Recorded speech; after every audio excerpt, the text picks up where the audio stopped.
Jai Hind students.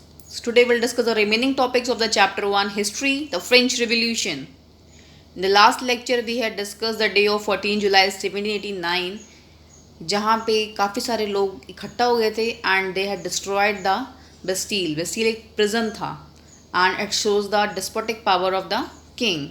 So people had destroyed that Bastille.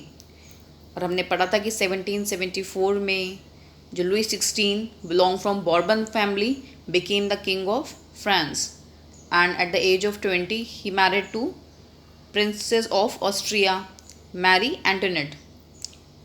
And जब वो राजा बना तो उसने देखा कि जो पूरा ट्रेजरी वो ऑलमोस्ट खाली है. उसके बाद और वॉर हुए और वो जो उनका पूरा फाइनेंशियल सिस्टम था वो और ज़्यादा ख़राब हो गया और उन पर बहुत ज़्यादा लोन हो गया था. French society was divided into three parts: first state, second state, third state. First state clergy, second state nobility, third state common man, which include peasants, businessmen, doctors, lawyers, teachers, artisans, means remaining all. And first and second state enjoyed so many privileges also. उसमें सबसे main privilege उनका कौन सा था कि उनको कोई भी टैक्स नहीं देना पड़ता था. सारा टैक्स कौन पे करता था? थर्ड स्टेट के लोग. So that was a very bad condition for the third state. जितने भी टैक्स इम्पोज होते थे वो सिर्फ उन्हीं पे लगते थे. फर्स्ट और सेकेंड स्टेट को टैक्स से कोई भी मतलब नहीं था बिकॉज वो उनसे एग्जेम्प्टेड थे. सो बहुत सारी अब प्राइसेस जो थे वॉर ब्रेड के बढ़ गए थे और लोगों पे टैक्सेस बढ़ने वाला था क्योंकि राजा के ऊपर बहुत सारा लोन था. जो स्टेट गवर्नमेंट उस टाइम जो फ्रांस की जो गवर्नमेंट थी उस पर बहुत ज़्यादा लोन था. सो किंग ने डिसाइड किया था कि हम कुछ टैक्सेस का अमाउंट बढ़ाएंगे. So now we will discuss the remaining story of this chapter. So now this news spread all over that Louis 16 plan to impose taxes. ये न्यूज़ सब जगह फैल चुकी थी कि लुई 16 जो है वो ये प्लानिंग कर रहा है कि कुछ टैक्सेस को बढ़ाया जाएगा जिससे स्टेट के जो एक्सपेंसेस हैं जो खर्चे हैं वो पूरे हो सकें.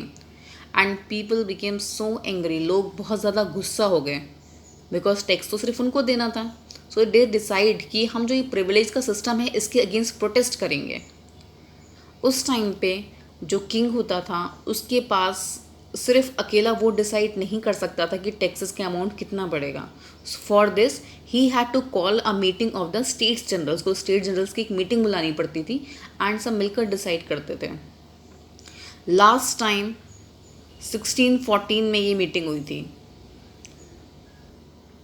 सो 5 मई 1789 Louis 16 call together N assembly of the states general. Louis 16 एक मीटिंग बुलाता है सारे स्टेट जनरल्स की और वो मीटिंग कहाँ पे होती है?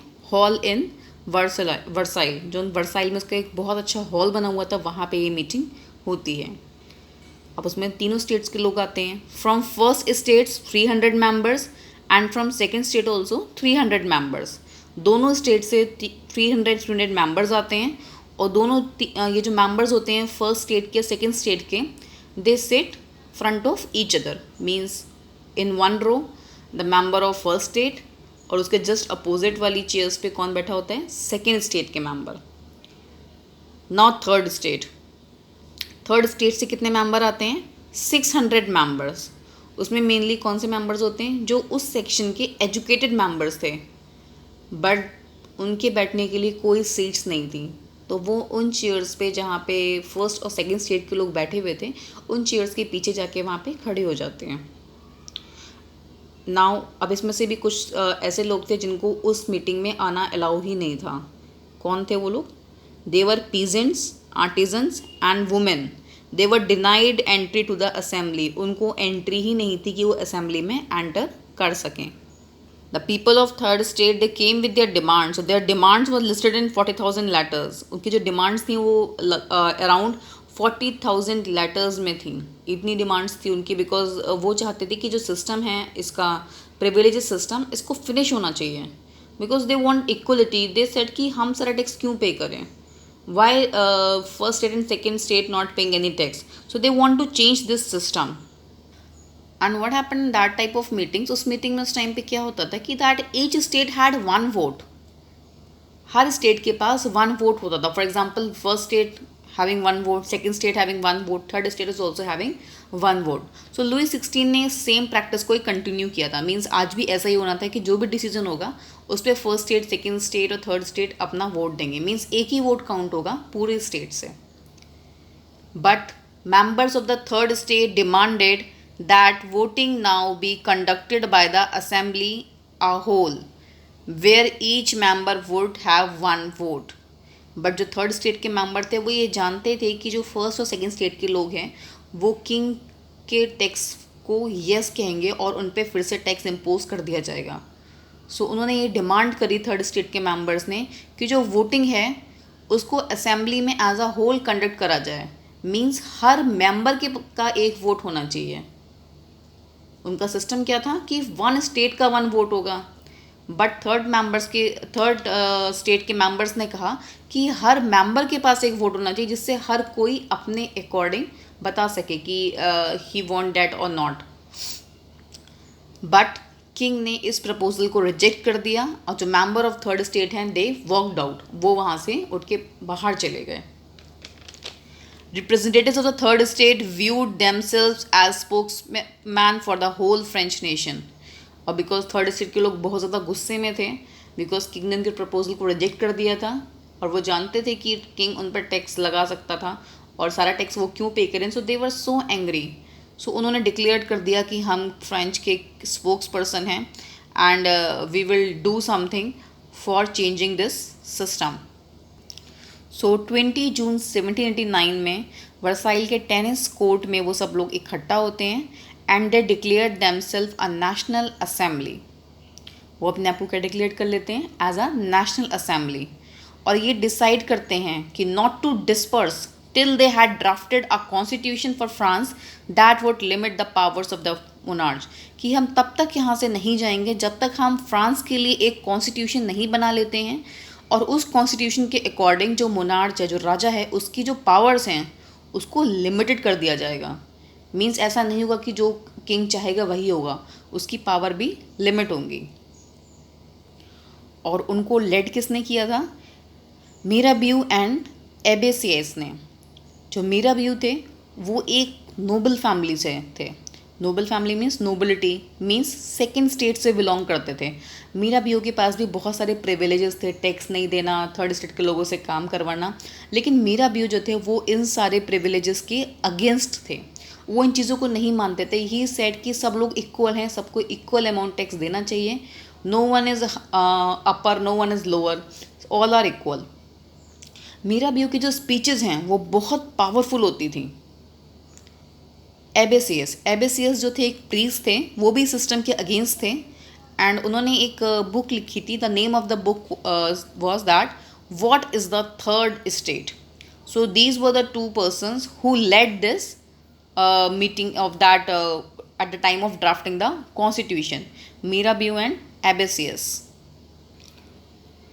जब वो थर्ड स्टेट के लोग नेशनल असेंबली में वहाँ पे वर्साइल में उसको कॉन्स्टिट्यूशन को ड्राफ्ट कर रहे थे तो जो बाकी लोग थे फ्रांस के वो बहुत ज़्यादा गुस्सा थे. उस टाइम पे सीवियर विंटर का टाइम आया और बहुत ज़्यादा जो हार्वेस्ट था वो बहुत ज़्यादा ख़राब हो गया.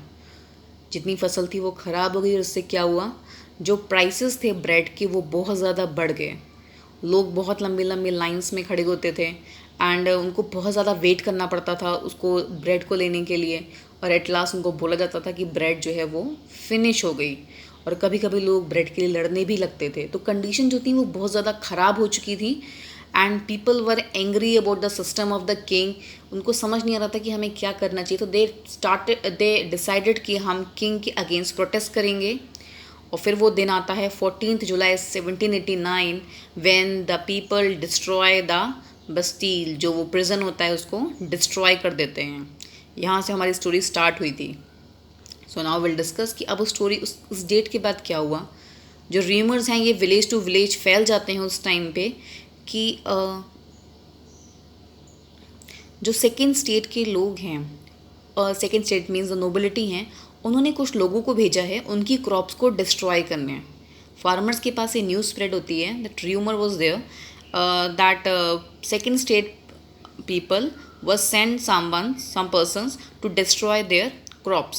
Now third state farmers they become so angry, वो बहुत ज़्यादा गुस्सा आ जाता है उनको, और वो जो नोबिलिटीज़ होते हैं उनके हाउसेस पे अटैक कर देते हैं, जो लूट लेते हैं ग्रेन्स वगैरह, और जो इंपॉर्टेंट डॉक्यूमेंट्स होते हैं उन सबको जला देते हैं, जिससे डर कर काफ़ी सारे नोबल्स जो होते हैं वो अपने घरों से भाग जाते हैं। And most of them migrated to neighbouring countries, बहुत सारे नोबल्स जो होते हैं वो आसपास की कंट्रीज़ में जाके छुप जाते हैं। और ऐसे ही रिवोल्ट बढ़ता जाता है, और जो लुई 16 होता है उसको फाइनली हार माननी पड़ती है, and Louis 16 finally accepted the principal that his powers wood from now on be checked by a constitution. वो ये मान लेता है कि जो थर्ड स्टेट के लोग चाहते हैं कि उसकी जो पावर्स हैं वो लिमिटेड हों और कॉन्स्टिट्यूशन के थ्रू चेक हों। लुई 16 को ये एक्सेप्ट करना पड़ता है बिकॉज कंडीशन जो थी बहुत वर्स्ट हो चुकी थी, लोग बहुत एग्रेसिव हो चुके थे, and they killed the people of the second state. So that's why he agreed on this principal.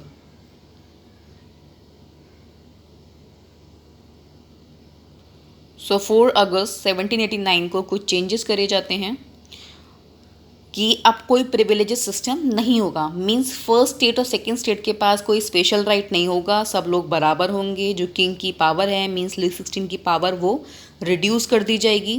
Land distributed, जो चर्च के पास जो लैंड थी वो बाकी जो लैंडलेस फार्मर्स थे उनमें डिस्ट्रीब्यूट कर दी जाएगी।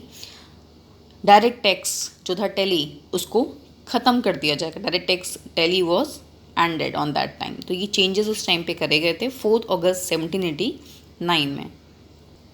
और जो मोनार्ची सिस्टम था वो अब क्या बन गया था, constitutional monarchy. National assembly completed the draft of the constitution in 1791। 1791 में वो इसको पूरा कंप्लीट कर लेते हैं, और उसका मेन ऑब्जेक्टिव क्या होता है उस नेशनल असेंबली का, मोनार्च की पावर को लिमिट करना। मींस किंग की जो पावर है उनको लिमिटेड रखना, जिससे वो उसका मिसयूज़ ना कर सके। So they make 3 organs of the government, legislative, executive, judiciary. इन 3 ऑर्गन्स का क्या काम था, लेजिस्लेटिव का काम था लॉज बनाना, कि जो भी कानून बनेंगे वो लेजिस्लेटिव बनाएगा, जैसे हमारे इंडिया में पार्लियामेंट में एक लॉज। एग्जीक्यूटिव का काम था उनको इम्प्लीमेंट करना, मींस जो लॉज बने हैं क्या वो इम्प्लीमेंट हो रहे हैं या नहीं। जुडिशरी, दैट कोर्ट सिस्टम, अगर वो इम्प्लीमेंट नहीं हो रहे हैं तो कुछ भी प्रॉब्लम है, so it will solve with the help of the court system.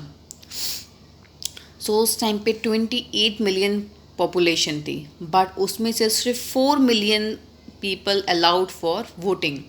Only 4 million were allowed for voting, सिर्फ 4 मिलियन लोग out of 28. Now what was the system on that time?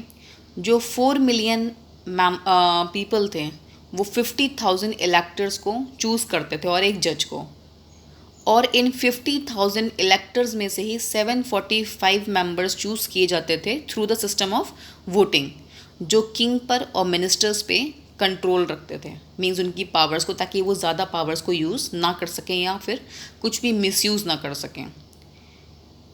King के पास वीटो पावर होती थी, means final decision king लेता था but अपनी powers के according. Now we will see कि उस टाइम पे कौन से वो लोग थे जिनके पास पावर थी वोट देने की 4 million. On that time the people those who were allowed to give vote they were known as active citizen, और जिनके पास कोई वोट देने का राइट नहीं था वो कौन थे, पैसिव सिटीजन्स। अब एक्टिव सिटीजन्स कौन थे, उसमें कुछ कंडीशंस थी कि एक तो मेल होना चाहिए, means only male were allowed to give the vote, as more than 25, और टैक्स कि वो पर्सन इतना टैक्स देता हो that is equal to 3 day of a labour wage, means एक लेबर के वेज के एक लेबर का 3 डे का वेज हो, इतना टैक्स जो है वो पे करता हो। Only on these condition the people were allowed to give vote. जो जितने भी मेल्स थे वो जो इन कंडीशन को कंप्लीट कर रहे थे only they were allowed to give the vote. That's why only 4 million people were allowed to vote, and they were known as active citizens, and the remaining one, like those who were left, they all were known as passive citizens. So this is all for today. Remaining story we will discuss in the next video lecture. So read all the points carefully and note it down in your fair notebook and send it to me. If you are having any kind of doubt, you can call me, but read it very carefully. So till that time, take care, stay at home and be safe. Thank you.